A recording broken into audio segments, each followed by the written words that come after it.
1000 வருஷத்துக்கு முன்னாடி சோழ நாட்டுல விழுந்த நீங்க ஒரு போர் வீரனாவே மாறி இப்போ இலங்கையில நடக்கிற போர்லயும் போய் சேர்ந்துட்டீங்க. நேத்து நைட் நடந்த திடீர் தாக்குதலை எப்படியோ சமாளிச்சு ஜெயிச்சாலும் பெரிய இழப்பு என்னவோ சோழ படைகளுக்கு தான். அதனால உங்க தளபதி எல்லாரையும் கூப்பிட்டு இனிமே பெரிய படையா இல்லாம சிறு சிறு குழுக்களா பிரிச்சு உங்களை காட்டுக்குள்ள அனுப்புறாங்க. அடுத்த 10 நாள் காட்டுக்குள்ள டெய்லி பெட்ரோல் பண்றதுதான் உங்க யூனிட்டோட வேலையே. ஒவ்வொரு நாளும் ஒவ்வொரு பிரச்சனை வருது.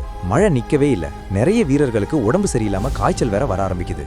உங்க வீரர்களுக்கு மருத்துவ உதவி பண்ணதால ஒரு கிராமத்தையே இலங்கை வீரர்கள் எரிச்சிடுறாங்க. இப்போ 20 நாள் ஆகுது. உங்க யூனிட்ல ஆல்ரெடி 5 பேர் போயிட்டாங்க. சண்டையில இல்ல, காய்ச்சலால.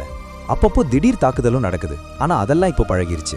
டே 25 வீரர்களுக்கு தேவையான உணவு, தண்ணி, மருந்து பொருட்கள் எல்லாமே குறையறதால தளபதி உங்க யூனிட்டை கூப்பிட்டு தேவைப்படுற பொருட்கள் எல்லாத்தையும் எப்படியாவது கலெக்ட் பண்ணி 2 நாளுக்குள்ள கொண்டு வர சொல்லி ஆர்டர் போடுறாரு. ஆனா போற வழியெல்லாம் இலங்கை வீரர்கள் உங்களை தாக்குறாங்க.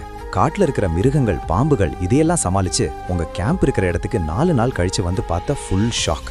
அங்க இருந்த வீரர்கள், கப்பல்கள் எதுவுமே அங்க இல்ல. எல்லாத்தையும் எடுத்துட்டு அவங்க சோழ நாட்டுக்கே திரும்ப போயிட்டாங்க. கடைசியில நீங்களும் உங்க கூட சில வீரர்களும் மட்டும் தனியா இலங்கை தீவுல மாட்டிட்டீங்க. அடுத்த 30 நாள் உங்களால தனியா இதை சமாளிக்க முடியும்னு நினைக்கிறீங்களா?